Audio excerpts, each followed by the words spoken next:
Hello दोस्तों, कैसे हैं आप सभी लोग। आई होप कि आप सभी लोग बहुत ही अच्छे होंगे। तो चलिए आज हम फिर आपके लिए नए टिप्स एंड ट्रिक्स लेकर आए हैं जो आपके घर के कामों के साथ साथ आपके किचन के कामों को भी बहुत ही आसान बनाएंगे। साथ ही में आप किस तरह से पुरानी चीज़ों से उसको यूटिलाइज़ कर सकते हैं बिना फेंके, वो बताने वाले हैं। तो चलिए फ्रेंड्स, टाइम को वेस्ट किए बिना ही आज की जो खास टिप्स ना उसको हम स्टार्ट करते हैं। उससे पहले चैनल पर अगर नए हैं तो चैनल को सब्सक्राइब करना मत भूलिएगा। तो चलिए आज की जो पहली टिप्स है वो इस तरह से मेडिसिन जो रैपर होते हैं ना उसको लेकर है। फ्रेंड्स, जब भी हमारे घर में कोई बीमार वगैरह पड़ता है तो हम क्या करते हैं ना, इस तरह से मेडिसिन लेकर आते हैं। डॉक्टर से सजेशन लेकर, डॉक्टर को दिखाकर इस तरह की मेडिसिन हमारे घर में हमेशा रहती है। और ख़त्म होने के बाद हम क्या करते हैं फ्रेंड्स, इसका जो रैपर है ना उसको फेंक देते हैं। तो आप क्या कीजिएगा, अगर आपके घर में भी इस तरह से रैपर्स वगैरह पड़े हुए, उसको बिल्कुल मत फेंकिए। आपके घर में जो भी स्विच बोर्ड्स है उसको साफ़ करने के लिए आपके जो रैपर है बहुत ही काम आने वाले हैं। देखिए, कुछ पार्ट्स ऐसे होते हैं ना स्विच बोर्ड में जहाँ पर हम डायरेक्टली ब्रश वगैरह नहीं मार सकते, या फिर उसकी जो कॉर्नर्स है वो साफ़ करने में काफ़ी परेशानी होती है, ब्रश से भी साफ़ नहीं हो पाता है। ऐसे टाइम पे आप इस तरह से मेडिसिन का जो रैपर्स होता है ना उसको लेकर इजीली आप इस तरह से क्लीन कर सकते हैं। देखिए फ्रेंड्स, मैं आपको दिखा रही हूँ, बहुत ही आसानी से ये क्लीन हो जाता है और बिना ही किसी झंझट के या फिर बिना किसी मेहनत के आप इसको ईज़िली यूज़ कर सकते हैं। क्योंकि हम डेली साफ़ तो कर लेते हैं लेकिन इसको डीपली साफ़ नहीं कर पाते हैं। तो इस तरह से आप कॉर्नर कॉर्नर अगर साफ़ करना हो ना, तो आप ये जो रैपर्स है ना इसका इस्तेमाल करके आप आसानी से अपना जो स्विच बोर्ड है उसको क्लीन कर सकते हैं। तो आई होप फ्रेंड्स, ये जो ट्रिक्स है ना आपको ज़रूर काम आई होगी। तो चलिए हम इसी के साथ ही बढ़ते हैं अपने नेक्स्ट टिप की ओर। तो फ्रेंड्स, जो मेरी नेक्स्ट टिप है वो इस तरह से मेजरमेंट टेप जो है ना उसको लेकर है। जब भी हम इस तरह का जो टेप इस्तेमाल करते हैं कपड़े वगैरह मेजर करने के लिए या फिर हाइट वगैरह मेजर करने के लिए, तो हम क्या करते हैं ना, इसको इस तरह से मोड़ के रख देते हैं, जिसको यूज़ करने के लिए हमको नेक्स्ट टाइम फिर निकाल कर उसको यूज़ करना होता है। लेकिन क्या होता है ना, ये मुड़ी रहने की वजह से इसको एक तो इस तरह से निशान पड़ जाता है और दूसरी बात कि इसको बार बार हमको इस तरह से मोड़ना पड़ता है, जिससे कि हमारा बहुत सारा टाइम वेस्ट होता है। और ये अगर इसको रखेंगे ना तो कहीं भी ये ऐसे खुल जाता है, तो इसको बार बार फोल्ड करना पड़ता है हमको। तो फ्रेंड्स, आप क्या कीजिएगा ना, इसको ना एक तरीका इस्तेमाल कर सकते हैं फोल्ड करने का, जो मैं आपको बता रही हूँ। आप इस तरह से रबर बैंड ले लीजिए, रबर बैंड लेकर आप इसको एक तो इस तरह से फोल्ड करके इजीली कहीं पर भी रख सकते हैं। इससे क्या होगा कि ये आसानी से खुलेगा नहीं, और जब भी आपको यूज़ करना हो तो यूज़ करने के बाद आप इसको फिर से दोबारा फोल्ड करके रबर बैंड लगा कर रखेंगे तो ये फैलेगा नहीं। उसके बाद फ्रेंड्स, अगर आपको जब भी इस्तेमाल करना हो और आपके पास रबर बैंड नहीं है तो आप क्या कीजिएगा ना, इस तरह से आपको अपने घर में जो भी हम जो चार्जर का वायर वगैरह लगाते हैं ना, तो उसमें देखिएगा एक छोटी सी हमको इस तरह से तार मिलती है। ये वाली जो वायर होती है ना, इसको लेकर भी आप इसको आसानी से बांध करके रख सकते हैं। देखिए, अब क्या करना है, ये जो टेप है ना इसको आपको ये इस तरह से बांध देना है। ये छोटी सी वायर से आपको ऐसे बांध के रख देना है। उसके बाद आप इसको रख दीजिए। आपका जो मेजरमेंट टेप है ना वो बिल्कुल भी नहीं फैलेगा, और जब चाहे तो आप इसको आसानी से इस्तेमाल करने के लिए निकाल सकते हैं। तो फ्रेंड्स, छोटी सी ट्रिक्स थी लेकिन ज़रूर आपको काम आई होगी, और बहुत सारे लोगों को ये जो ट्रिक्स है ये पता भी होगी। तो अगर आपको ये ट्रिक्स पता थी तो मुझे कमेंट करके ज़रूर बताइएगा। और चलिए इसी साथ ही हम बढ़ते हैं अपने नेक्स्ट टिप की ओर। तो फ्रेंड्स, हमारे घर में जब बच्चे वगैरह रहते हैं तो क्या होता है ना, स्केच पेन्स वगैरह ज़रूर यूज़ करते हैं। तो स्केच पेन्स यूज़ करने के बाद क्या करते हैं ना, अक्सर उसका जो ढक्कन होता है ना वो फेंक देते हैं।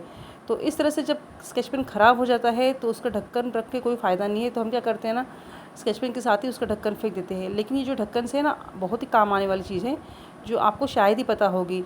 आप क्या कीजिएगा, इस तरह से अगर आपका स्केच पेन्स ख़राब हो चुके हैं तो उसके ढक्कन जो है उसको ज़रूर संभाल कर रखिए।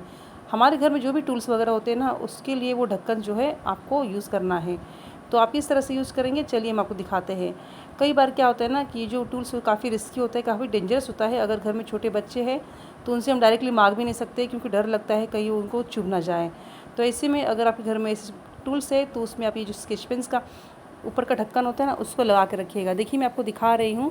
आपको क्या करना है, इस तरह से जो स्क्रू ड्राइवर है ना उसको आपको ये ढक्कन लगा के इजीली रख देना है। देखिए, इस तरह से रखेंगे ना तो घर में अगर छोटे बच्चे भी हैं ना तो वो भी यूज़ कर पाएंगे, उनसे भी आप कई चीज़ मंगा सकते हैं, और इस तरह से आपका जो डर है वो ख़त्म हो जाएगा। तो इस तरह से अगर इसका आगे वाला पोर्शन बंद रहेगा तो कोई भी डर नहीं रहेगा हमारे घर में। तो जो भी टूल्स वगैरह है ना आपके घर में, तो आप क्या कीजिएगा ना, इस तरह से ढक्कन लेकर अक्सर इसको बंद करके रख दिया करिए। सिर्फ स्क्रू ड्राइवर ही नहीं, ऐसे कई सारी चीज़ें होती है हमारे घर में जिसका आगे वाला पोर्शन खुला हो तो हमको काफ़ी डर रहता है, खास करके बच्चों को चोट लगने का।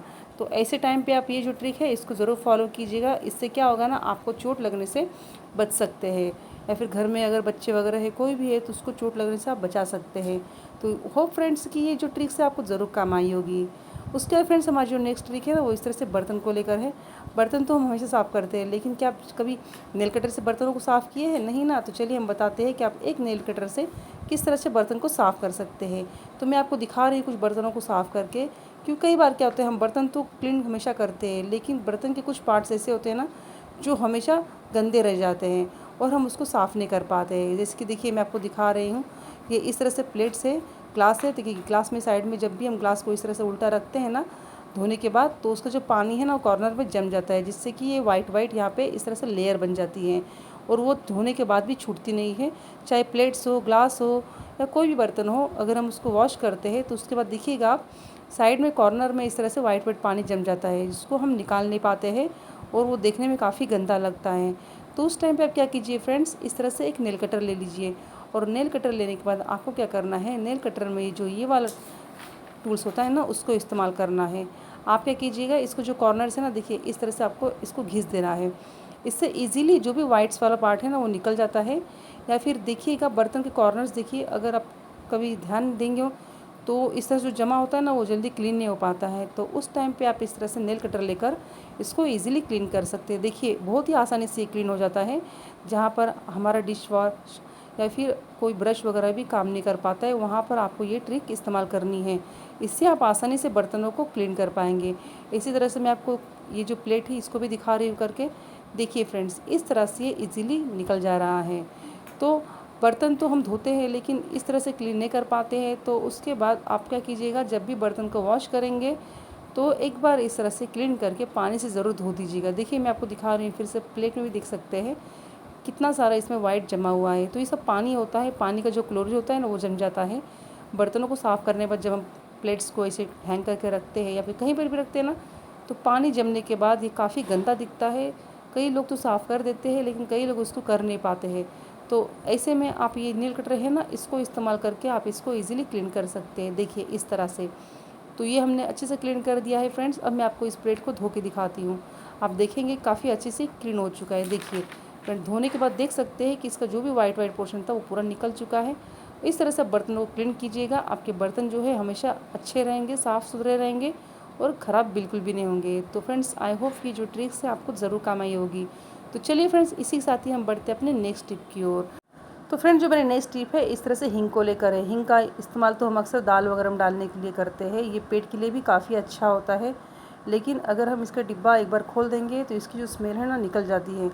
तो ऐसे में आपको क्या करना है, इसका जो ढक्कन है ना इसको आप थोड़ा सा इस तरह से, इसका जो पेपर होता है ना उसको थोड़ा सा ही खोलना है। इसको पूरा कभी भी खोल के मत रखिएगा, इससे इसकी जो स्मेल है ना बहुत ही जल्दी निकल जाती है।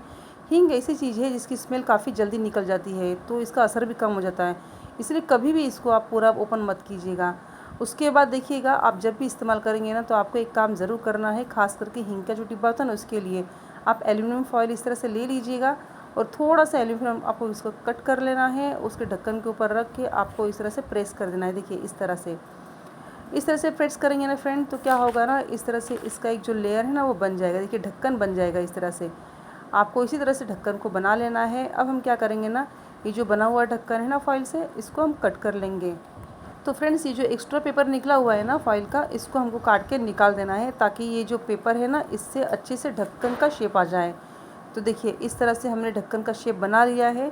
अब इसको हम यूज़ कर सकते हैं। तो देखिए फ्रेंड्स इस तरह से आपको क्या करना है, ये जब ढक्कन बन जाएगा ना फॉइल से, तो आपको ये जो हमारा हींग का डिब्बा है ना उसके ऊपर इसको रख देना है और थोड़ा सा प्रेस करके इसको अच्छे से सेट कर लेना है। इससे क्या हो गया ना कि जब भी आप हींग को इस्तेमाल करेंगे तो इस्तेमाल करने के बाद हींग का ढक्कन बंद करके उसके ऊपर से ये जो कवर है इसको लगा दीजिए। इससे आपका जो हींग है ना बिल्कुल भी नहीं उड़ेगा और आसानी से इसके अंदर जो स्मेल है वो रहेगी और इसका असर भी हमेशा रहेगा। तो इस तरह से जब भी हींग इस्तेमाल करेंगे तो उसके ऊपर ये जो फॉइल है इसको ज़रूर लगा कर रखिए फ्रेंड्स, ये बहुत ही काम आने वाला है। उसके बाद हम क्या करेंगे, ये जो बचा हुआ जो हमारा एल्यूमिनियम फॉइल है ना इसका भी इस्तेमाल मैं आपको बताती हूँ कैसे करना है। जब भी आपके पास एल्यूमिनियम फॉइल बच जाए उसको आप इस तरह से गोल गोल इस तरह से कर लीजिए। आपको छोटे छोटे बॉल्स बना लेने हैं एल्यूमिनियम फॉइल से। अब आप सोचेंगे कि हमने ये बॉल्स क्यों बनाए हैं, तो आपके घर में जो भी मसाले वगैरह है ना उसके अंदर आपको ये जो बॉल्स है ना इसको इस तरह से डाल देना है। इससे आपके जो मसाले हैं वो कभी ख़राब नहीं होंगे, इसकी जो ड्राइनेस है वो हमेशा बनी रहेगी। इस तरह से आपके मसाले आप सालों साल टिका कर रख सकते हैं। और चाहे तो आप किसी भी मसाले में आप ये फॉइल है इसको इस्तेमाल करने के लिए इस तरह से बॉल्स बना कर डाल दीजिए। तो चलिए फ्रेंड्स, इसी के साथ ही आज की जो वीडियो है उसको हम यही करते हैं और हम मिलेंगे अपने नए वीडियो में नए टिप्स एंड ट्रिक्स के साथ। तो तक के लिए बाय बाय।